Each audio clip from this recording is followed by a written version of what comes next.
আসসালামু আলাইকুম সবাইকে, আশা করি আমরা ভালো আছি। সো সি ইউনিটের পরীক্ষা তো শেষ। আমি জানি তোমাদের পরীক্ষা কেমন হয়েছে। দেখা হয়েছিল তোমাদের অনেকের সাথেই জাবির সি ইউনিটের ভর্তি পরীক্ষায়। সো যারা যারা দেখা করতে পারোনি সেই আক্ষেপ নিয়ে বসে আছো, তোমাদের সবার সাথে আবারও দেখা হচ্ছে জাহাঙ্গীরনগর বিশ্ববিদ্যালয়ের বি ইউনিটের পরীক্ষায়। সো রাত পোহালি কিন্তু আমাদের জাবির বি ইউনিটের পরীক্ষা। সুতরাং তোমাদের প্রিপারেশন কতটুকু, কার কতটুকু সেটা যাচাই করবার জন্য এবং শেষ মুহূর্তে আমাদের জাবির বি ইউনিটের সাজেশন এবং অন্যান্য যে গুরুত্বপূর্ণ টিপস রয়েছে সেগুলো তোমাদের সাথে শেয়ার করবার জন্যই আজকের আমাদের এই লাইভ ক্লাসটা। তোমরা অনেকেই বলেছিলে, খুবই আনন্দের ব্যাপার ছিল আমার জন্য সেটা, যে জাবির সি ইউনিটে ভর্তি পরীক্ষাতে তোমাদের যাদের সাথে সাথে দেখা হয়েছে সবাই বলছিলা যে আপু লাস্ট ক্লাসে জাবির সি ইউনিটের লাস্ট ক্লাসে যে লাইভ ক্লাসটা ছিল সেই সাজেশনগুলো খুব খুব বেশি উপকার হয়েছে আমাদের, আমরা অনেক বেশি কমন পেয়েছি। সো তোমাদের সবার জন্য আরও একবার আমাদের জাবির বি ইউনিটের আগে আমি বলেছিলাম যে বি ইউনিটের আগে একটা ধামাকা বাংলা আখেরি ক্লাস নিব। সো আজকে তোমাদের সেই বি ইউনিটের জন্য আখেরি ক্লাসে উপস্থিত হয়ে গিয়েছি। আমি জানি তোমাদের সবার জন্য আজকের এই ক্লাসটা খুবই খুবই খুবই উপকারমূলক একটা ক্লাস হতে যাচ্ছে। সুতরাং সবাই একটু ক্লাসে যুক্ত হয়ে যাও এবং বন্ধুদেরকে মেনশন দাও, বেশি বেশি করে আজকের ক্লাসটা শেয়ার দিতে হবে, যেহেতু আজকের এটা বাংলা আখেরি ক্লাস। সুতরাং এই ক্লাস না করলেই কিন্তু লস। সুতরাং ক্লাসটা কেউ যেন মিস না করে, এজন্য একটু ক্লাসটা নিজ নিজ টাইমলাইনে শেয়ার করে দাও এবং তোমরা কেমন আছো সেটা একটু কমেন্ট করে জানাও। ওয়ালাইকুম আসসালাম। আমার বাচ্চা কাচ্চাদের সাথে আমার মনে হয় এটাই, জাবিতে যারা বি আর সি ইউনিটের পরীক্ষা দিয়ে এবারের মতো শেষ, তাদের সাথে আজকের এটাই আখেরি ক্লাস। সুতরাং এটা একটা ফেয়ারওয়েল ক্লাসও বলা যায়। কিন্তু যেহেতু আমাদের রাত পোহালি বি ইউনিটের পরীক্ষা এবং যাদের যাদের সি ইউনিটের পরীক্ষা একটু তুলনামূলক খারাপ হয়েছে, তাদের কিন্তু এটা একদম লাস্ট সুযোগ, বি ইউনিটে কিন্তু ঝাঁপাই পড়তে হবে, রাইট? সো আমি তোমাদেরকে বলছি, নিশ্চয়তা দিচ্ছি যে বি ইউনিটে আজকের আমাদের ক্লাসটা করলে তোমরা অনেক অনেক অনেক বেশি হেল্প পাবা। সুতরাং দ্রুত দ্রুত সবাই একটু ক্লাসে চলে আসো, আমরা ক্লাসটা শুরু করে দিব ইনশাআল্লাহ। ওয়ালাইকুম আসসালাম। সি ইউনিট এক্সাম দিয়েছি, তারপরে ক্লাস দেখতে আসলাম। ওকে, হ্যাঁ মিস করব, আমিও রাফিকে মিস করব। অনেক অনেক কমেন্ট, যারা নিয়মিত আমাদের ক্লাস করে, নিয়মিত আমার ক্লাস করে, আমি সবার কমেন্ট চিনি, সবার আইডি চিনি। সো আসলে এই নামগুলো, এই কমেন্টগুলো অনেক অনেক বেশি মিস করব। ওকে, সো আমি দেখতে পাচ্ছি যে আমার অনেক অনেক অনেকগুলো স্টুডেন্ট আমাদের সাথে যুক্ত হয়ে গেছে। তোমাদের জন্য সবার প্রথম টিপস হচ্ছে, আমাদের জাহাঙ্গীরনগরের বি ইউনিটে তোমরা অনেকে ভয় পাচ্ছ, তাই না? সি ইউনিটের পরীক্ষা দিয়ে অনেকে বি ইউনিট নিয়ে এখন ভয় পাচ্ছ। তোমাদের জন্য টিপস হচ্ছে, আমাদের জাহাঙ্গীরনগরের বি ইউনিটের বাংলা প্রশ্ন খুবই খুবই খুবই সহজ হবে ইনশাআল্লাহ। তোমাদের প্রথম টিপস বা প্রথম যারা যারা ভয়ে আতঙ্কিত হয়েছে, তোমাদের জন্য খুশির সংবাদ এটা, যে বি ইউনিটের প্রশ্ন বাংলা সহজ হবে। কেমন সহজ হবে, কোন দিক দিয়ে সহজ হবে, কি আসবে, সেগুলো নিয়েই আজকে আলোচনা করব এবং অবশ্যই অবশ্যই গুরুত্বপূর্ণ টিপস, গাইডলাইন সবকিছু থাকছে। সবাই একটু দ্রুত দ্রুত ক্লাসে যুক্ত হয়ে যাও। আমি দেখতে পাচ্ছি ইতোমধ্যে অনেকেই যুক্ত হয়ে গেছো, কিন্তু সংখ্যাটা আরো বাড়াইতে হবে। আর আজকের ক্লাস আমাদের আখেরি ক্লাস, সুতরাং ক্লাসটা একটু দ্রুত দ্রুত শেয়ার করতে হবে। শেয়ার করে নিজ নিজ টাইমলাইনে শেয়ার করে, আর বেশি বেশি বন্ধুদেরকে আজকের ক্লাসে মেনশন দিয়ে ক্লাসটা করার সুযোগ করে দাও। আমার সাথে দেখা করতে চেয়েছিলেন, করেন নাই? আচ্ছা, আমি করি নাই, আমি সারা দিন শহীদ মিনারে ছিলাম। ইনশাল্লাহ বি ইউনিটের পরীক্ষার দিনও সারাদিন থাকবো তোমাদের সাথে। যাদের সাথে দেখা হয় নাই, অভিযোগ আছে, সবাই দেখা করে নিয়েন, থাকবো ইনশাল্লাহ। ওকে, রেজাল্ট কবে দিতে পারে? ইনশাল্লাহ অনেক দ্রুত দিয়ে দিবে, 1-2 দিনের মধ্যেই দিয়ে দিবে। ইংলিশ একদম মারা খাওয়ার মতো হয়েছে। আচ্ছা, ইংলিশ যেমনই হোক, অনেকেরই জিকে কঠিন লেগেছে, জিকে ইংলিশ হওয়ার জন্য ইংলিশ অনেকের কাছে কঠিন লেগেছে। তো বাংলা আমি রিভিউ নিয়েছিলাম যে বাংলা মোটামুটি সবার কাছেই হচ্ছে অনেক সহজ লেগেছে। তো যাদের সি ইউনিটের পরীক্ষা খারাপ হয়েছে তাদের জন্য কিন্তু লাস্ট চান্স বি ইউনিট। সুতরাং বি ইউনিটের পরীক্ষা কিন্তু মিস করা যাবে না এবং এই ইউনিটের জন্যই আমাদের সাজেশন মূলক আজকের ক্লাস, ঠিক আছে? ওকে, সো চলো আজকে আমরা জাবির বি ইউনিটে বাংলায় 20-এ 20 পাওয়া সেরা কৌশলের ক্লাস করব ইনশাআল্লাহ। এবং আমি তোমাদেরকে চ্যালেঞ্জ করে বলতেছি, এই যে আজকের ক্লাসটা আমরা করব, এই ক্লাস থেকে তোমরা ভীষণ ভীষণ ভীষণ পরিমাণে প্রশ্ন কমন পাবা ইনশাআল্লাহ। কোন কোনগুলো পড়বো, কি কি পড়বো সেগুলো নিয়ে আজকে আলোচনা করব। তোমাদেরকে টপিক বলে দিব, তোমরা প্রত্যেকেই খাতা কলম নিয়ে বসো, প্রত্যেকেই নোট করে নাও যে আমাদের জাবির বি ইউনিটের জন্য বাংলা কি কি ইম্পর্টেন্ট। ঠিক আছে, শহীদ মিনারে খুঁজে পাই নাই, আচ্ছা পাবেন ইনশাআল্লাহ, বি ইউনিটের দিন দেখা হবে। চলো আমরা ক্লাসটা শুরু করে দিই। আমাদের ফার্স্ট স্লাইড হচ্ছে আমাদের জন্য বি ইউনিটের কোন কোন টপিকগুলো ইম্পর্টেন্ট। ওয়ালাইকুম আসসালাম, যারা যারা সালাম দিচ্ছ, না জানি কি হবে তাই না, গা ছমছম, কি হয় কি হয়। ঠিক আছে, সবাই ভয় পাচ্ছে। সো চলো, ভয় পাওয়ার কিছু নাই। প্রথমত যে প্রথম কথা সেটা হচ্ছে বি ইউনিটের পরীক্ষা। আচ্ছা আমি কলম চেঞ্জ করতে হবে আমাকে। ওকে, বি ইউনিটের পরীক্ষা, বি ইউনিটের পরীক্ষা এটা সবচেয়ে বেশি সহজ হবে বাংলা। ঠিক আছে, বাংলা অনেক বেশি সহজ হবে, বি ইউনিটের বাংলা অনেক বেশি সহজ হবে। প্রথম কথা হচ্ছে এইটা। এবার আমরা এখন ফাইন্ড আউট করব কি কি আমাদের জন্য ইম্পর্টেন্ট। শহীদ মিনারের চারপাশ ঘুরে আসলাম, পাই নাই। আচ্ছা ইনশাআল্লাহ 17 তারিখ দেখা হবে। ওকে, তো আমরা কি পড়বো দেখো, সি ইউনিট। সবার আগে একটু মনোযোগ দিয়ে শুনেন, সবার আগে সি ইউনিটে আমাদের বাংলা বিভাগ রয়েছে, সুতরাং সি ইউনিটে সাহিত্য থেকে প্রশ্ন বেশি আসছে। কিন্তু আমাদের বি ইউনিটের জন্য কোন জায়গা থেকে বেশি প্রশ্ন আসবে? নাম্বার 1, সবাই একটু লিখে রাখেন। নাম্বার 1 সেটা হচ্ছে বিরচন। কোথা থেকে বেশি প্রশ্ন আসবে? বিরচন, মুখস্থ বিদ্যা, এখান থেকে বেশি প্রশ্ন আসবে। এরপর সাহিত্য, আমাদের সিলেবাসের বাইরে থেকে সাহিত্য থেকে প্রশ্ন আসবে না। কোথা থেকে প্রশ্ন আসবে? তাহলে আমাদের যে শর্ট সিলেবাসটা রয়েছে, আমাদের যে শর্ট সিলেবাসটা রয়েছে, সেই শর্ট সিলেবাসের উল্লেখিত যে গদ্য এবং পদ্য রয়েছে, আল্লাহর ওয়াস্তে এগুলো একটু রিডিং পড়ে যাবেন। মুখস্থ করতে হবে না, কিচ্ছু করতে হবে না, এগুলো রিডিং পড়ে যাবেন। এখান থেকে আপনাকে শূন্যস্থান প্রশ্ন দিবে, লাইন তুলে দিয়ে বলবে কোন রচনার, লাইন তুলে দিয়ে বলবে পরের লাইন কি আগের লাইন কি। সুতরাং এখান থেকে প্রশ্ন আসবে 100%। সো প্রথমত বিরচন, এরপরে হচ্ছে বাংলা প্রথম পত্র। বাংলা দ্বিতীয় পত্রের জন্য কি পড়বো? বাংলা দ্বিতীয় পত্রের জন্য ডেফিনেটলি আমাকে পড়তে হবে সমাস। বাংলা দ্বিতীয় পত্রের জন্য কি পড়বো? ডেফিনেটলি পড়তে হবে কি? সমাস পড়তে হবে, সমাস থেকে প্রশ্ন আসবে। এবং আমরা যদি বলি আর কি পড়বো, আর কি ইম্পর্টেন্ট আছে, সেটা হচ্ছে উপসর্গ। কোনটা পড়বো? উপসর্গ। সমাস পড়বো এবং উপসর্গ পড়বো। ঠিক আছে, ওকে। C1 ইউনিট নিয়ে একটু বলেন। আচ্ছা বলবো ইনশাআল্লাহ, আমরা ক্লাসে একটু পরেই C1 ইউনিট নিয়ে আলোচনা করব। ঠিক আছে, ওকে। সো আমরা একটু প্রশ্ন অ্যানালাইসিসের দিকে চলে যাই। দেখেন, কবি বা লেখক পরিচিতি। এখন কবি বা লেখক পরিচিতি বললেই আমাদের যে সিলেবাসে যে বই আছে, বই খুলে ওই লেখক পরিচিতি পুরোটা পড়তে যাবেন না। কি পড়বেন? এখান থেকে কি পড়বেন আমি বলে দিয়েছিলাম, এখান থেকে হচ্ছে সাহিত্য কর্ম পড়বেন, সাহিত্য কর্ম পড়বেন। এরপর পড়বেন পত্রিকা, কোন পত্রিকার সাথে তিনি যুক্ত ছিলেন। এরপরে পড়বেন হচ্ছে পেশা, তিনি পেশায় কি ছিলেন। ঠিক আছে, ওকে। এরপরে আপনি পড়বেন হচ্ছে উপাধি, তাকে কি কোনো উপাধি দেয়া হয়েছিল, পদ্মভূষণ এই টাইপের কোনো উপাধি দেওয়া হয়েছিল, তাহলে সেটা পড়বেন। সাহিত্য কর্ম, পত্রিকা, পেশা, উপাধি, এই জিনিসগুলো পড়বেন। ওকে, এরপরে চলে যাবেন হচ্ছে পাঠ্য বইয়ের বাইরে থেকেও আসবেন না, পাঠ্য বইয়ের যে শর্ট সিলেবাস সেখান থেকে পড়বেন। ঠিক আছে, পাঠ্য বইয়ের বাইরে থেকে পড়বেন হচ্ছে বঙ্কিমচন্দ্র, সিলেবাসই আছে, রাইট? বঙ্কিমচন্দ্র, মাইকেল মধুসূদন আছে।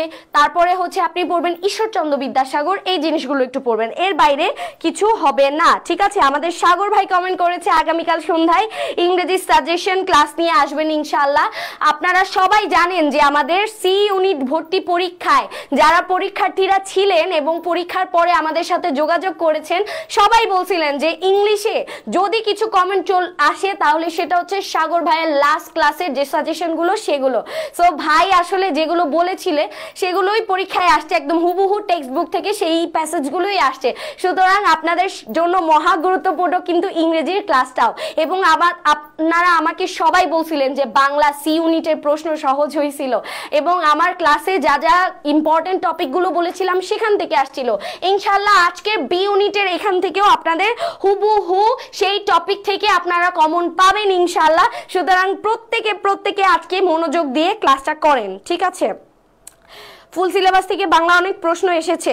আচ্ছা ফুল সিলেবাসের, আচ্ছা ফুল সিলেবাস না, এটা হচ্ছে আমাদের বিগত সালের যে প্রশ্নগুলো সেই টপিক থেকে প্রশ্ন আসছে, ঠিক আছে? ওকে, কিন্তু আমাদের বলে দিয়েছে শর্ট সিলেবাস, তো আমরা শর্ট সিলেবাসকে ফোকাস করব, ঠিক আছে? ওকে, এরপরে আমরা চলে যাচ্ছি হচ্ছে শব্দার্থ। দেখেন বি ইউনিটে আপনার যেহেতু সাহিত্য থেকে প্রশ্ন আসবে না, আপনার আসতেছে শর্ট সিলেবাসের গদ্য পদ্য। শর্ট সিলেবাসের গদ্য পদ্য থেকে আপনি শব্দার্থ টিকা পড়বেন। এই ক্ষেত্রে আপনি পড়বেন হচ্ছে বিদ্রোহী কবিতা, ডেফিনেটলি আপনাকে পড়তে হবে বিদ্রোহী কবিতা। কি পড়বেন? বিদ্রোহী কবিতা পড়বেন। এরপরে আপনি পড়বেন সোনার তরী। সোনার তরী, এই সোনার তরী এবং অপরিচিতা, এই দুটো হচ্ছে রবীন্দ্রনাথ ঠাকুরের অপরিচিতা। আচ্ছা অপরিচিতা, এটা হচ্ছে রবীন্দ্রনাথ ঠাকুরের দুটো একদম কালো জয়ী একটা রচনা, দুটো রচনা, যে রচনা থেকে ভর্তি পরীক্ষায় প্রশ্ন আসে না এমন কোনো সাল নাই। সুতরাং যদি সোনার তরী থেকে আসে তাহলে অপরিচিতা থেকে আসবে না, যদি অপরিচিতা থেকে আসে সোনার তরী থেকে আসবে না, বাট ডেফিনেটলি এই দুটো থেকে প্রশ্ন থাকবেই থাকবে। এবং নজরুলের যে আমার পথ প্রবন্ধটা আছে, খুবই ছোট প্রবন্ধ, এটা মুখস্থ করে ফেলবেন, এখান থেকে লাইন দিবে, এবং যাদের মুখস্থ আছে খুবই ভালো কথা। এবং বিদ্রোহী মাস্ট বি পড়তেই হবে, বিদ্রোহী কবিতা মাস্ট বি পড়তেই হবে, পড়তেই হবে। ওকে, এরপরে আমরা চলে যাচ্ছি ভাষা। দেখেন ভাষা থেকে বিগত সালে খুব একটা প্রশ্ন আসে নাই, আপনাদের যাদের ভাষা নিয়ে সমস্যা আছে ভাষাটা চাইলে স্কিপ করতে পারেন। এরপরে আমরা চলে যাচ্ছি ধ্বনি বর্ণ প্রকরণ, মাস্ট বি 100% এখান থেকে প্রশ্ন আসবে, স্টার দিয়ে রাখতেছি, ঠিক আছে? স্টার দিয়ে রাখতেছি। ধ্বনি ও বর্ণ প্রকরণ থেকে আমি আপনাদেরকে পড়িয়েছি নাসিক বর্ণ, পরাশ্রয়ী বর্ণ, তারণজাত ধ্বনি, কম্পনজাত ধ্বনি, এই জিনিসগুলো পড়বেন। একই সাথে আমাদের যে মুখ গহ্বরে যে উচ্চারণকৃত যে ধ্বনিগুলো ছিল, তখন যে আমাদের জিহ্বার অবস্থানগুলো কোথায় নিম্ন ছিল, কোথায় উচ্চ ছিল, দন্তের অবস্থান কোথায় অগ্র পশ্চাৎ ছিল, সেখানে যে একটা চার্ট ছিল সেই ছকটা পড়বেন সবাই। এবং এর পাশাপাশি আপনারা যেটা পড়বেন সেটা হচ্ছে বর্গীয় জাত যে বর্ণগুলো রয়েছে, ক বর্গীয়, চ বর্গীয়, ট বর্গীয়, প বর্গীয়, এই বর্গীয় বর্ণগুলোর উচ্চারণ স্থান পড়বেন। যেমন ক বর্গীয় বর্ণগুলোর উচ্চারণ স্থান কণ্ঠমূল, চ বর্গীয় তালু, এর জন্য এগুলোকে তালব্য বলা হয়, ঠিক আছে? আচ্ছা এই জিনিসগুলো আপনারা একটু পড়বেন। প বর্গীয় বর্ণের উচ্চারণ স্থান ওষ্ঠ, এই জিনিসগুলো আপনারা একটু পড়বেন, খুবই খুবই ইম্পর্টেন্ট। এবং এর সাথে যোগ হবে হচ্ছে যৌগিক ধ্বনি এবং মৌলিক স্বরধ্বনি। আপনারা জানেন যে মৌলিক স্বরধ্বনি হচ্ছে 7টা, এখান থেকে প্রশ্ন আসতে পারে। এরপর আপনি পড়বেন হচ্ছে যৌগিক ধ্বনি। আপনারা জানেন যে যৌগিক ধ্বনি হচ্ছে 25টা, কিন্তু যৌগিক বর্ণ অর্থাৎ লিখে প্রকাশ করা যায় এমন যৌগিক বর্ণ হচ্ছে 2টা, আর যৌগিক ধ্বনি হচ্ছে 25টা। এই সব জিনিসগুলো আসবে হচ্ছে আপনাদের ধ্বনি বর্ণ প্রকরণ থেকে, ঠিক আছে? এরপরে আমরা একটা লাভ দিয়ে চলে যাব উপসর্গ। ধ্বনি পরিবর্তন আমরা বি ইউনিটের জন্য বাদ রাখতেছি, উপসর্গের দিকে চলে যাব। ডেফিনেটলি 100% উপসর্গ থেকে প্রশ্ন আসার সম্ভাবনা রয়েছে। উপসর্গের অর্থ এবং উপসর্গের অর্থ, এর সাথে সাথে কি পড়বেন? বিদেশি উপসর্গ। বিদেশি, এই বিদেশি উপসর্গের জন্য ফার্সি উপসর্গটা খুবই খুবই ইম্পর্টেন্ট। ফার্সি উপসর্গ, বিদেশি উপসর্গ পড়বেন, ঠিক আছে? আচ্ছা নত্যবিধান সত্যবিধান থেকে কি পড়বো? আমি আপনাদের JU crash course, JU revision কোর্সে 5টা নিয়ম পড়াইছি, 5টা নিয়ম। আপনারা যারা আমাদের ক্লাস করেন নাই আপনাদের জন্য আবারও বলতেছি 5টা নিয়ম। 5টা নিয়ম হচ্ছে বিদেশি যেসব শব্দ আছে সেই শব্দগুলোতে দন্ত ন দন্ত স ইউজ হবে।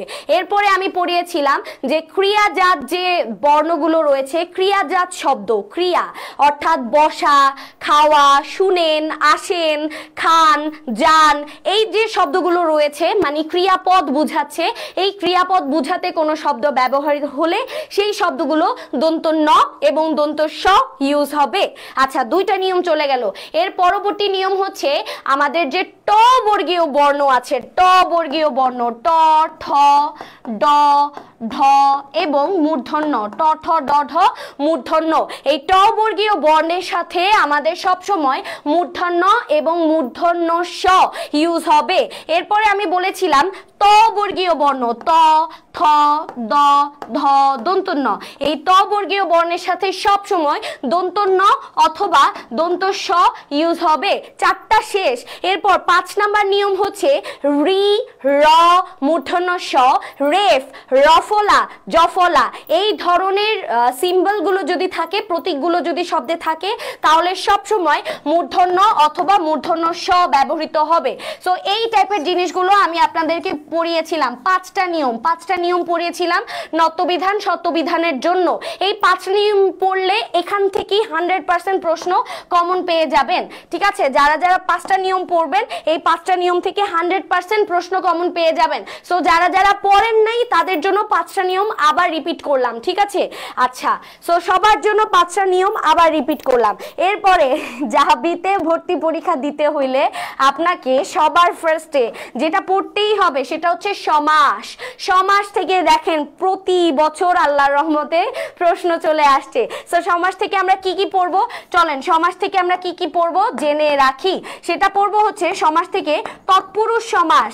এই তৎপুরুষ সমাসের যতগুলো ভাগ আছে, হ্যাঁ, নয়ীয় তৎপুরুষ, উপপদ তৎপুরুষ, অলুক তৎপুরুষ, এই সব বিভক্তি তো আছেই, তার সহ এই সব ধরনের তৎপুরুষের যে ভাগ আছে সব পড়বো, তৎপুরুষ সমাস পড়বো। ঠিক আছে, এরপরে আমরা পড়বো নিত্য সমাস, নিত্য সমাস। ঠিক আছে, এরপরে আমরা পড়বো প্রাদি সমাস, প্রাদি সমাস। ঠিক আছে, এরপরে আমরা পড়বো হচ্ছে দ্বন্দ্ব, অলুক দ্বন্দ্ব সমাস, অলুক দ্বন্দ্ব, অলুক দ্বন্দ্ব সমাসকে পড়বো আমরা। ঠিক আছে, অলুক দ্বন্দ্ব সমাসকে পড়বো। এরপরে আমরা পড়বো অলুক বহুব্রীহি সমাস। ঠিক আছে, বহুব্রীহি সমাস থেকে অলুক বহুব্রীহি, আর পড়বো হচ্ছে ব্যতিহার, ব্যতিহার এবং হচ্ছে অলুক বহুব্রীহি, ব্যতিহার এবং অলুক বহুব্রীহি সমাসটা পড়বো। ওকে, ব্যতিহার এবং অলুক বহুব্রীহি সমাসটা পড়বো। ওকে, সো আমরা এই সমাস শেষ করলাম। এরপর পদ, দেখেন পদ প্রকরণ থেকে খুব একটা প্রশ্ন আসে নাই, একবারই আসছে। এটার জন্য আপনি জাস্ট নাউন আর অ্যাডজেক্টিভ দেখে যাবেন, নাউন আর অ্যাডজেক্টিভ যত ফরম্যাট আছে সব নাউন এবং অ্যাডজেক্টিভ। শুধুমাত্র আপনার জন্য এখন আর সমাসে কোনো ভয় হয় না, আলহামদুলিল্লাহ, আলহামদুলিল্লাহ। ঠিক আছে, ওকে, সো এই জিনিসটা খুবই খুবই প্রেরণা যে আপনারা হচ্ছে খুব ইজিলি ক্লাসগুলো বুঝতে পারতেছেন। ওকে, পরবর্তীতে আমরা পরের টপিকে যাচ্ছি, পরের টপিক। ঠিক আছে, পরের টপিকে যাচ্ছি।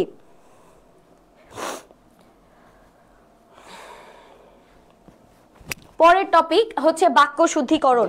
আচ্ছা, যেহেতু ধ্বনি থেকে, ধ্বনি বর্ণ থেকে যদি প্রশ্ন এসে পড়ে, দেখেন ধ্বনি বর্ণ থেকে প্রিভিয়াস ইয়ারে অনেক প্রশ্ন আসতেছে। যদি ধ্বনি বর্ণ থেকে প্রশ্ন না আসে তাহলে আপনাকে শব্দ অথবা বাক্য থেকে প্রশ্ন দিবে। ঠিক আছে, শব্দ অথবা বাক্য থেকে। কিন্তু এই যে শব্দের প্রকারভেদ, এখান থেকে ইম্পর্টেন্ট প্রশ্নগুলো হচ্ছে তৎসম শব্দ, আমাদের তৎসম শব্দ আইডেন্টিফাই করতে দেয়। ঠিক আছে, এরপরে আমাদের জন্য ইম্পর্টেন্ট হচ্ছে বিদেশি ভাষার শব্দ, বিদেশি ভাষার শব্দ। এই বিদেশি ভাষার শব্দ থেকে ইম্পর্টেন্ট হচ্ছে ফার্সি, ফরাসি, পর্তুগিজ, আরবি, ফার্সি, ফরাসি, পর্তুগিজ, আরবি। ঠিক আছে, ফার্সি, ফরাসি, পর্তুগিজ, আরবি, এই প্রশ্নগুলো, এই টপিকগুলো আপনাদের শব্দ থেকে আসবে, শব্দের শ্রেণী বিভাগ, শব্দের শ্রেণী বিভাগ থেকে এই টপিকগুলো আসবে, শব্দের শ্রেণী বিভাগ, শব্দের শ্রেণী বিভাগ থেকে এই টপিকগুলো আসবে। ওকে, এরপরে চলে যাচ্ছি আমরা পরবর্তী টপিক, সেটা হচ্ছে সন্ধি। দেখেন সন্ধি থেকে বিগত কয়েকটা বছরের প্রশ্ন আসতেছে সন্ধি থেকে। ঠিক আছে, সো সন্ধিটা পড়ে নিবেন, সন্ধিটা পড়ে নিবেন। এই সন্ধি থেকে কোন ধরনের প্রশ্ন আসতে পারে? আমার কোশ্চেনে সমাস কারক আসে নাই, সি ইউনিটে, বি ইউনিটে আসবে, বি ইউনিটে ডেফিনেটলি সমাস থেকে প্রশ্ন আসবে, বি ইউনিটে ডেফিনেটলি সমাস থেকে প্রশ্ন আসবে। ঠিক আছে, বি ইউনিটে ডেফিনেটলি সমাস থেকে প্রশ্ন আসবে।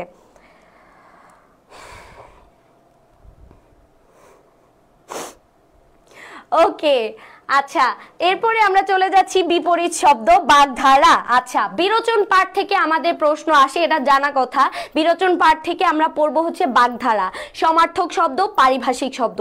এই তিনটা পড়ে যান, এই তিনটাতেই আপনার কাজ হয়ে যাবে। বাগধারা, সমার্থক শব্দ, পারিভাষিক শব্দ, বাগধারা, সমার্থক শব্দ, পারিভাষিক শব্দ, এই তিনটা পড়ে যান, এই তিনটা থেকে আপনার কাজ হয়ে যাবে। বিরোচন পাঠ থেকে এই তিনটা পড়তেছি। ঠিক আছে, ওকে, থার্ড শিফটে কারা হাত তুলো?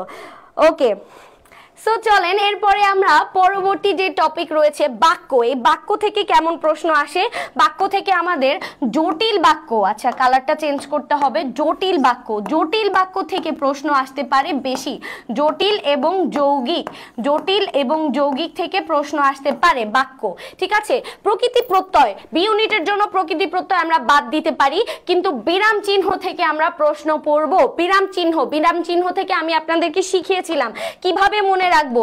বিরাম চিহ্ন থেকে পড়বো হচ্ছে দেখো দা বিজি, দেখো দা বিজি এক সেকেন্ড, দেখো দা বিজি এক সেকেন্ড, এর মানে কি ড্যাশ, কোলন, দাড়ি, বিস্ময়সূচক চিহ্ন এবং জিজ্ঞাসা সূচক চিহ্ন, এই জিনিসগুলো থাকলে আমরা এক সেকেন্ড থামবো, ঠিক আছে। এরপরে আমি আপনাদেরকে কি শিখিয়েছিলাম, আমি আপনাদেরকে একটা মিনিট, এরপরে আমি আপনাদেরকে শিখিয়েছিলাম হচ্ছে হাইব্রা, হাইব্রা থামে না, হাইব্রা থামে না মানে কি হাইফেন, ইলেক চিহ্ন এবং ব্র্যাকেট, এই তিনটা থাকলে থামবে না, ঠিক আছে। ওকে, এরপরে আমি আপনাদেরকে শিখিয়েছিলাম যে কমা, যদি কমা থাকে তাহলে এক বলতে যতটুকু সময় লাগে ততটুকু সময় থামবো, আর যদি সেমিকোলন থাকে, সেমিকোলন থাকে তাহলে এক বলার দ্বিগুণ সময়, দ্বিগুণ সময় আমরা থামবো, এক বলার দ্বিগুণ সময় আমরা থামবো যদি সেমিকোলন থাকে, ঠিক আছে। ওকে, ছোটবেলা থেকে বাদ দিয়ে রেখে দিয়েছেন প্রকৃতি প্রত্যয়, খুবই ভালো কাজ করছেন, একটু চালাক না হলে দুনিয়াতে টিকা খুবই মুশকিল, তাই না? আচ্ছা, এতদিন কই ছিলেন আমি? আচ্ছা, এতদিন সি ইউনিটকে নিয়ে ফোকাস করা হয়েছে, সি ইউনিটের আগে সি ইউনিটের ক্লাস নেওয়া হয়েছে, বি ইউনিটের আগে বি ইউনিটের ক্লাস নিচ্ছি, ওকে। আচ্ছা, বাক্য শুদ্ধিকরণ খুব একটা দরকার নাই, বাক্য শুদ্ধিকরণ বাদ দিয়ে দেন, ঠিক আছে, বাক্য শুদ্ধিকরণ বাদ দিয়ে দেন। তাহলে কি পড়বো আমরা? এখান থেকে পড়বো হচ্ছে বিরাম চিহ্ন, এখান থেকে প্রকৃতি প্রত্যয় বাদ দিয়ে দিলাম, বাক্য পড়বো, বাক্য থেকে প্রশ্ন আসবে, এরপরে আমরা কি পড়বো? বাক্য থেকে প্রশ্ন আসবে, এরপরে আমরা চলে যাচ্ছি হচ্ছে শব্দের প্রকারভেদ, যেখান থেকে আমরা বিদেশি শব্দ পড়তেছি, শব্দের প্রকারভেদ থেকে কি পড়তেছি? বিদেশি শব্দ এবং তৎসম শব্দ। এরপরে আমরা চলে যাচ্ছি হচ্ছে বিরোচন পার্টে আমরা কোথায় চলে যাচ্ছি? সমার্থক শব্দ এবং বাগধারা, এর পাশাপাশি কি বলছি? পারিভাষিক শব্দ, ওকে। আচ্ছা, এর সাথে সাথে আমরা সন্ধি পড়বো, সন্ধি থেকে কি পড়বো? সন্ধি থেকে আমরা পড়বো হচ্ছে বিসর্গ সন্ধি, সন্ধি থেকে আমরা পড়বো বিসর্গ সন্ধি, এরপরে আমরা পড়বো নিপাতনে সিদ্ধ সন্ধি, নিপাতনে সিদ্ধ সন্ধি, নিপাতনে সিদ্ধ সন্ধি, বিসর্গ সন্ধি, এই দুটো জিনিস পড়বো, নিপাতনে সিদ্ধ সন্ধি, বিসর্গ সন্ধি, এই দুটো জিনিস পড়বো, ঠিক আছে। ওকে, কারক কি পড়বো? কারক পারি না। আচ্ছা, কারক পড়বেন, কারক খুবই খুবই ইজি একটা টপিক, আমি আপনাদের কারকের উপর ক্লাস নিয়েছি, যারা যারা ক্লাস করেছেন সবাই কমেন্ট করে জানিয়েছেন যে কারক এরপরে আর কোনোদিনও প্রবলেম হবে না, সবাই ভালো মতো বুঝছে। সো কারক থেকে হচ্ছে আপনি অপাদান, অধিকরণ কারক, এরপরে আপনি পড়বেন হচ্ছেন কর্ম কারক এবং করণ কারক, এই কয়েকটা পয়েন্ট পড়বেন তাহলেই হয়ে যাবে ইনশাআল্লাহ, ওকে। আচ্ছা, সো আমরা নেক্সট স্লাইডে যাচ্ছি। নেক্সট স্লাইডে পারিভাষিক শব্দ বলছি আমি আপনাদের অলরেডি, এক কথায় প্রকাশ বাদ দিয়ে দেন, এক কথায় প্রকাশ দরকার নাই। এরপরে বানান, ডেফিনেটলি প্রশ্ন আসবে বানান থেকে, সো এক কথায় প্রকাশ বাদ দিলাম, বানান থেকে প্রশ্ন আসবে, যদি বানান থেকে প্রশ্ন আসে তাহলে উচ্চারণটা স্কিপ করতে পারেন। এরপর অভিধান ক্রম খুব একটা দরকার নাই, স্কিপ করলাম। তাহলে এই জিনিসগুলো থেকে আমাদের প্রশ্ন আসবে, আমরা দেখে নিলাম, এবং এই জিনিসগুলো আমাদের পড়তেই হবে, মাস্ট বি, সেটা আমরা জেনে নিলাম। এবার আমরা বি ইউনিটের বিগত সালের কিছু প্রশ্ন সলভ করব, দেখা যাক আমাদের প্রিপারেশন কতটুকু, ঠিক আছে, দেখা যাক। সব সহজ পারলে হয়, আচ্ছা হ্যাঁ অবশ্যই, ওকে। সো চলেন আমরা হচ্ছে এবার প্রথম প্রশ্নে চলে যাচ্ছি। শাস্ত্র শিক্ষা, নীতি শিক্ষা একেবারে নাই, কাজেরই উক্তিটি কোন গল্পের? এই উক্তিটি কোন গল্পের? এক নাম্বার প্রশ্নের উত্তর, শাস্ত্র শিক্ষা নীতি শিক্ষা একেবারেই নেই, কাজেরই এই উক্তিটি কোন গল্পের? এক নাম্বার প্রশ্নের উত্তর কোনটা হবে? একটু দ্রুত অ্যান্সার দিয়ে দেন। এক নাম্বার C1 নিয়ে বলেন, ওকে।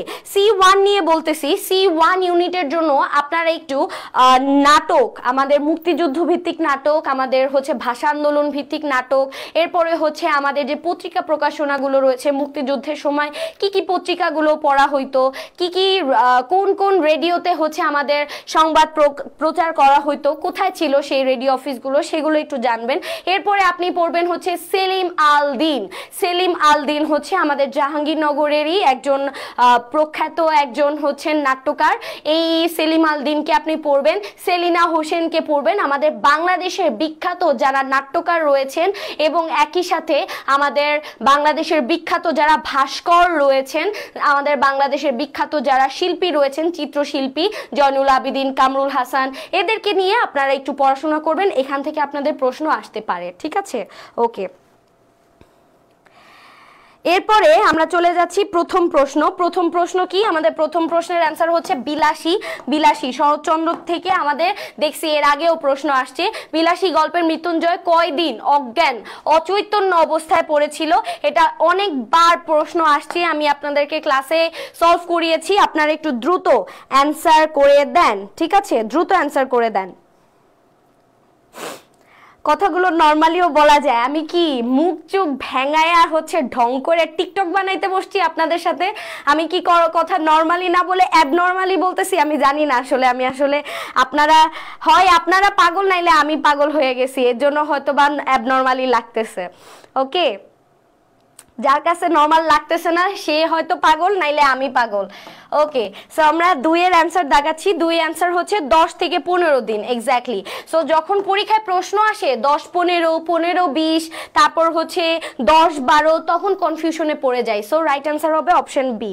ওকে, পরবর্তী প্রশ্ন বিলাসী গল্পে। ওকে, পরবর্তী প্রশ্নে যাচ্ছি।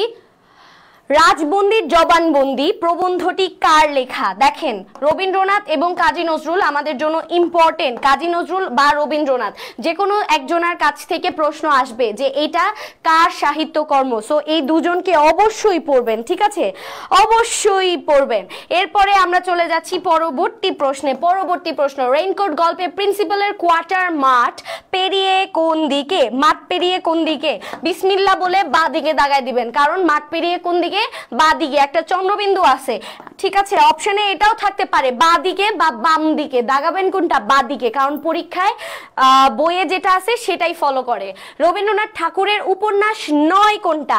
আমরা জানি চোখের বালি, শেষের কবিতা। এটা কবিতা না, এটা আসলে একটা উপন্যাস। রবীন্দ্রনাথ আমাদের সাথে একটু ফাইজলামি করছে। এটা আসলে কবিতা না, লিখছে কবিতা কিন্তু মেইনলি এটা উপন্যাস। সো ঘরে বাইরে চোখের বালি এগুলো কি বলেন তো? এগুলো হচ্ছে আমাদের রবীন্দ্রনাথ ঠাকুরের বিখ্যাত বিখ্যাত উপন্যাস। কিন্তু কোনটা উপন্যাস নয়? কোনটা রবীন্দ্রনাথ ঠাকুরের উপন্যাস নয়? কোনটা রবীন্দ্রনাথ ঠাকুরের উপন্যাস নয়? 5 নাম্বার প্রশ্ন। 5 নাম্বার প্রশ্নের অ্যান্সার কি বলেন তো? 5 নাম্বার প্রশ্নের অ্যান্সার হচ্ছে অপশন ডি, দৃষ্টিপ্রদীপ। ওকে, এরপরে চলে যাচ্ছি 5-এর গ। কি মনে করে দাগাইছেন আল্লাহ মাহবুব জানে? শেষের কবিতা। কবিতা দেখে আবেগে কবিতা দাগাই ফেলছে। অগ্নিবীণা কাব্যগ্রন্থটি কাকে উৎসর্গ করা হয়? কাজী নজরুল ইসলাম। অগ্নিবীণা কাব্যগ্রন্থটা কত সালে লিখেছে? 1922 সালে। সো 2022 সালে এটা শতবর্ষ পালিত হয়েছে, তাই না? শতবর্ষ। এই অগ্নিবীণা কাব্যগ্রন্থের দ্বিতীয় যে কবিতা, এই দ্বিতীয় কবিতার নাম কি? দ্বিতীয় কবিতার নাম হচ্ছে বিদ্রোহী, রাইট? দ্বিতীয় কবিতার নাম হচ্ছে বিদ্রোহী। সো এটা তিনি বারীন্দ্র কুমার ঘোষকে উৎসর্গ করেছিলেন। এরপরে চলে যাচ্ছি পরের প্রশ্ন। তাহারই পরে মনে কবিতায় কার গন্ধে দক্ষিণা সমীর অধীর আকুল? কার গন্ধে দক্ষিণা সমীর অধীর আকুল? রাইট অ্যান্সার কি হবে?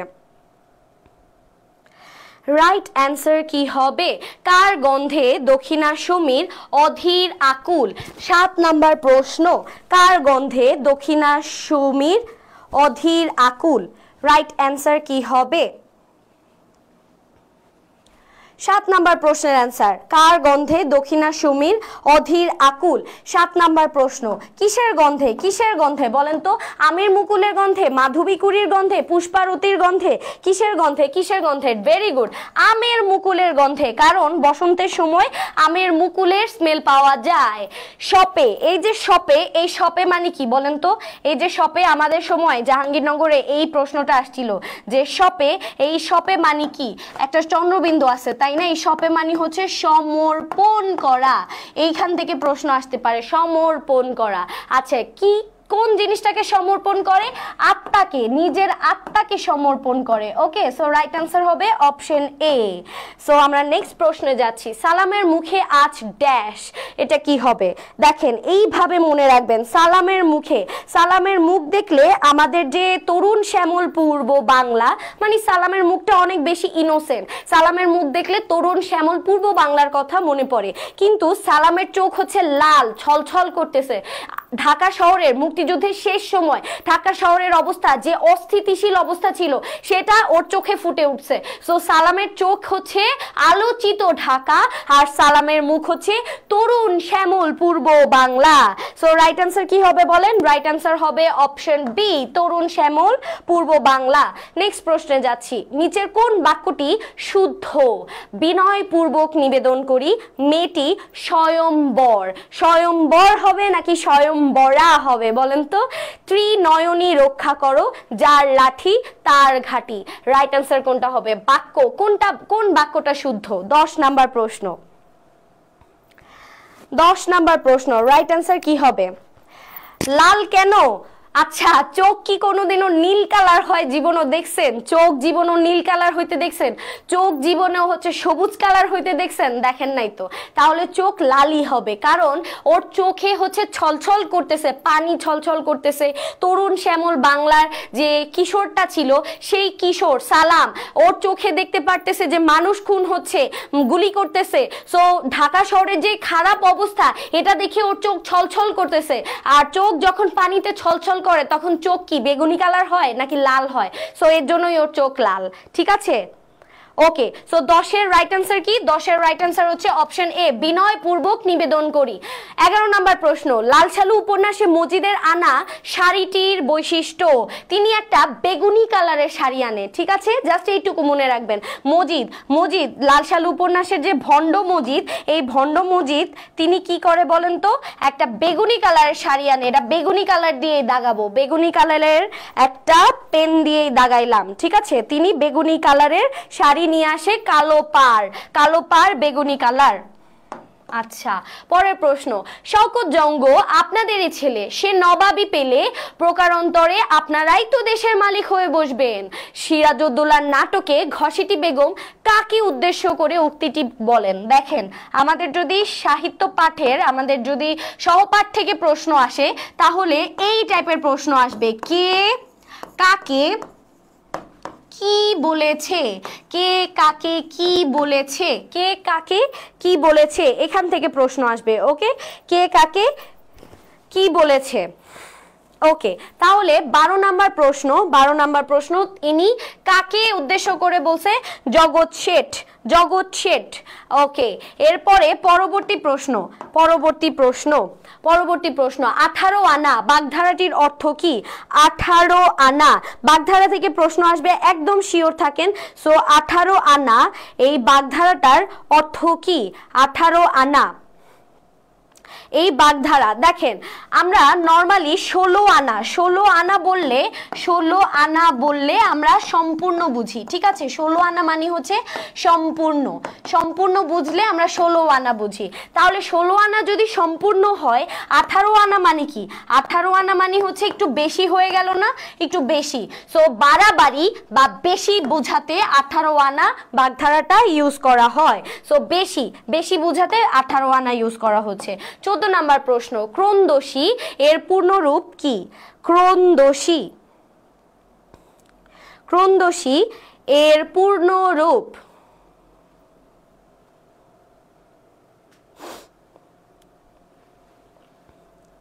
ক্রন্দশী এর পূর্ণরূপ কি? ক্রন্দন করে যে পূর্ণিমার চাঁদ, আকাশ ও পৃথিবী নিকৃষ্ট ব্যক্তি।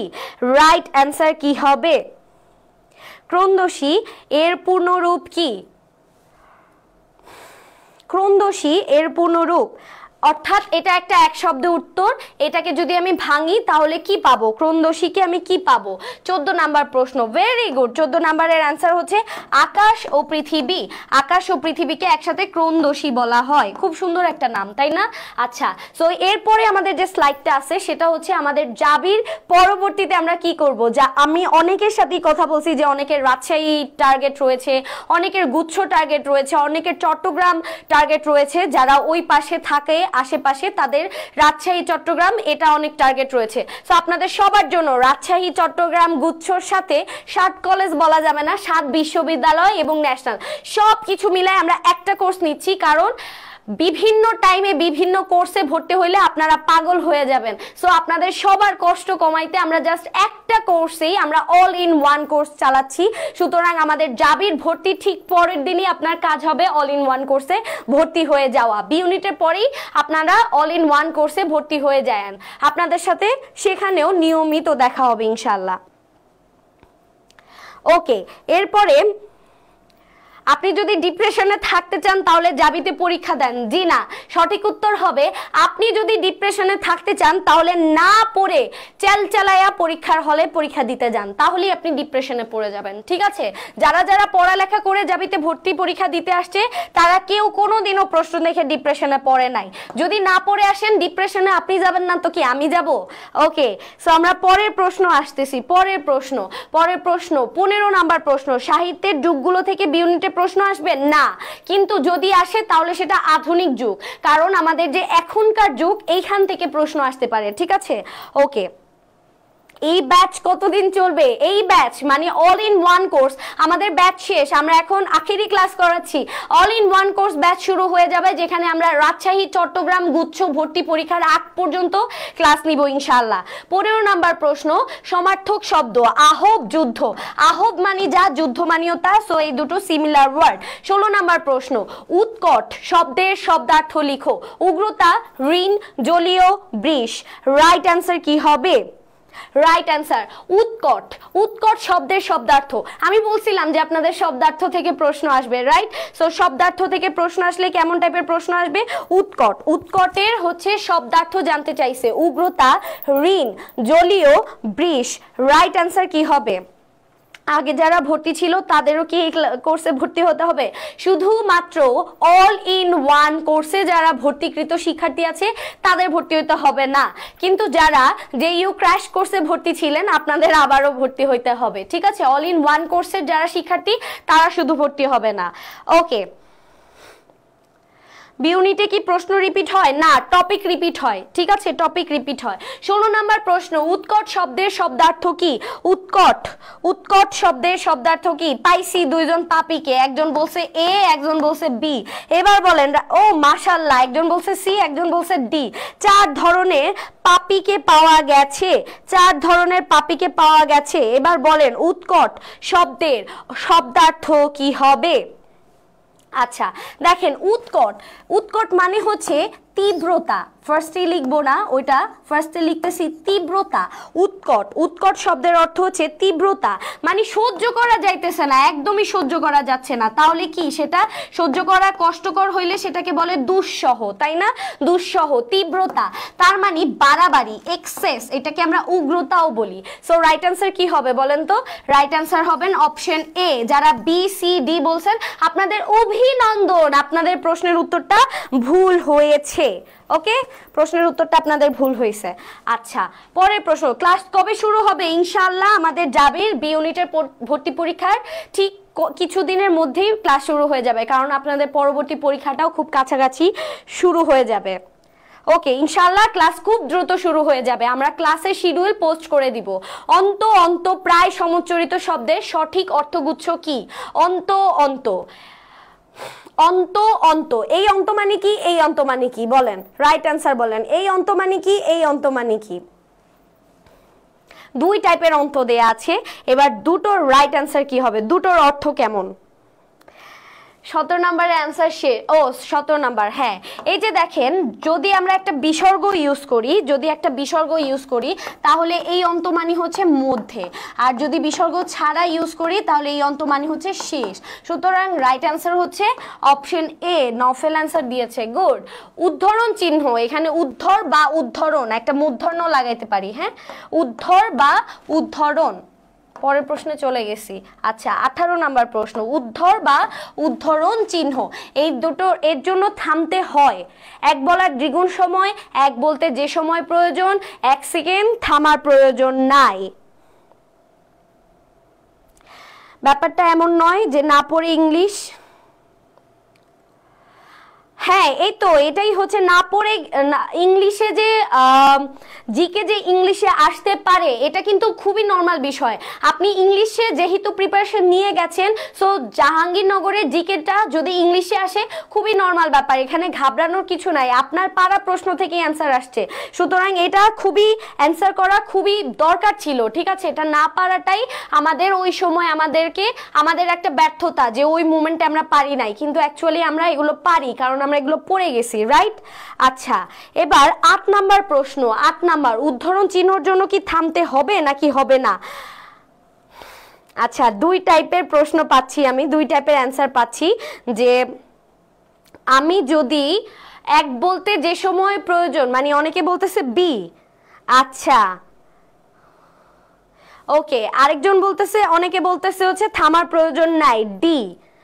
ওকে, সো আমরা কি করব? আমরা কি থামবো নাকি থামার প্রয়োজন নাই? উদ্ধরণ চিহ্ন বা হচ্ছে উদ্ধৃতি চিহ্ন বলি আমরা, ঠিক আছে। আচ্ছা, সো এটার অ্যান্সার হচ্ছে আমরা কমার মতো, ঠিক আছে, এটা কমার মতো দেখতে না, সো এটা আমরা কমার মতো ইউজ করব। কমার জন্য কি, এক বলতে যে সময় লাগে ততটুকু থামতাম, সেম এক বলতে যে সময় লাগে ততটুকু আমরা উদ্ধরণ চিহ্ন বা উদ্ধৃতি চিহ্নর জন্য থামবো। এবার 19 নাম্বার প্রশ্ন, ক্রিয়ামূল, ক্রিয়ার কাল ও পুরুষ ইত্যাদি ব্যাকরণের কোন অংশে আলোচিত হয়? ক্রিয়ার মূল, দেখেন, ক্রিয়ার মূল, ক্রিয়ার কাল এবং পুরুষ, এগুলো ব্যাকরণের কোন অংশে আলোচিত হয়? দেখেন, খুবই চিন্তা ভাবনার একটা প্রশ্ন। রাইট অ্যান্সার কি হবে বলেন? ক্রিয়ার মূল, ক্রিয়ার কাল এবং পুরুষ কোন অংশে আলোচিত হয় ব্যাকরণের? বাক্যতত্ত্ব, ধ্বনিতত্ত্ব, পদক্রম বা রূপতত্ত্ব। রাইট অ্যান্সার কি হবে? ক্রিয়ার মূল, ক্রিয়ার কাল এবং পুরুষ। দেখেন, ক্রিয়ার যে মূল এটাকে আমরা কি বলি বলেন? ক্রিয়ার মূল। এই ক্রিয়ার মূলকে আমরা একটা শব্দ বলতে পারি, শব্দ, যেমন ধরেন খাওয়া, সো এখানে যে খা, এটা কি ক্রিয়া মূল। আচ্ছা, ক্রিয়ার কাল এবং পুরুষ, এটা কোন কাজে ইউজ হয়? ধরেন আমি কি পুরুষ? উত্তম পুরুষ, এটা একটা শব্দ, সো শব্দ হইলে সেটা কোথায় ইউজ হবে? শব্দ তত্ত্বে ইউজ হবে অথবা রূপতত্ত্ব, যে কোনো একটা না, একই টাইপের নাম, শব্দতত্ত্ব বা রূপতত্ত্ব। সো রাইট অ্যান্সার হবে 19-এর অপশন ডি, ঠিক আছে, রাইট অ্যান্সার হবে অপশন ডি। ক্রিয়ার মূল, ক্রিয়ার কাল এবং পুরুষ রূপতত্ত্বে আলোচিত। এবারে চলে যাচ্ছি মধ্য ও অন্ত। জফলা ব্যঞ্জনকে কি করে? মধ্য ও অন্ত, যদি কোনো শব্দের মাঝখানে জফলা থাকে, অথবা যদি কোনো শব্দের লাস্টে জফলা থাকে, তাহলে কি করে বলেন তো? দ্বিত করে, মানে ডাবল করে, সানুনাসিক করে, বিকৃত করে, নাকি পার্শ্বিক করে? রাইট অ্যান্সার কি হবে? আমাদের 20 নাম্বার প্রশ্নের রাইট অ্যান্সার, মধ্য ও অন্ত জফলা ব্যঞ্জনকে কি করে? মধ্য ও অন্ত জফলা ব্যঞ্জনকে কি করে? একটু দেখেন তো, আমরা যখন বলি সৌন্দর্য একটা হচ্ছে জফলা দেই, তাই না? সৌন্দর্য একটা রেফ দিয়ে একটা জফলা দেই। আচ্ছা, তারপরে ধরেন আমরা বললাম অদ্য, অদ্য বললাম, ঠিক আছে। এখানে লাস্টে একটা জফলা আছে, তাই না? লাস্টে একটা জফলা আছে, তো লাস্টে যদি জফলা থাকে আর মাঝখানে যদি জফলা থাকে তাহলে সেটা সব সময় আমাদের যে ব্যঞ্জনটা আছে সেই ব্যঞ্জনটাকে আমাদের ডাবল করে ফেলবে, ডাবল। এবং ডাবলকে আমরা কি বলি? দ্বিত ব্যঞ্জন ইউজ হয়, দ্বিত ব্যঞ্জন ইউজ হয়, ঠিক আছে। সো এই হচ্ছে আমাদের 20 নাম্বার প্রশ্নের উত্তর, দ্বিত করে। ওকে, সো আমাদের যে বি ইউনিটের বাংলা প্রশ্ন, শিওর থাকেন যে বি ইউনিটের বাংলা প্রশ্ন অনেক ইজি হবে। যদি ব্যাকরণ থেকে আসে একদম বেসিক থেকে আসবে। সো 19-এর ব্যাকরণ বইটা পড়ে যান না, একদম বেসিক থেকে প্রশ্ন আসবে। এরপরে সমাস থেকে প্রশ্ন আসলেও বেসিক সমাস থেকে প্রশ্ন আসবে, খুব কঠিন কিছু আসবে না। এরপর আপনি বাংলা প্রথম পত্রে শুধু গদ্য পদ্য রিডিং পড়ে যান, এখান থেকে আপনার অ্যান্সার করতে পারবেন। পাঠ পরিচিতি পড়া লাগবে না, কবি পরিচিতি থেকে কবির সাহিত্যকর্ম, উপাধি, পেশা এবং পুরস্কারগুলো পড়ে যাইতে পারেন। তাহলেই আপনি খুব একটা হেল্প পেতে যাচ্ছেন। এবং সেই পাশাপাশি ছন্দ, মাত্রা, অলংকার পড়ার দরকার নাই। আপনি পড়বেন হচ্ছে উৎস, কোথা থেকে এই গল্পটা নেওয়া হয়েছে, এই কবিতাটা কোথা থেকে নেওয়া হয়েছে। সো উৎস পড়বেন, তাহলেই আপনি পেয়ে যাবেন, ঠিক আছে। ওকে, সো সবার জন্য শুভকামনা, খুব ভালো মতো করে বি ইউনিটের পরীক্ষা দেন। আপনাদের সাথে দেখা হচ্ছে বি ইউনিট ভর্তি পরীক্ষার দিন, অর্থাৎ 17 তারিখ ইনশাল্লাহ।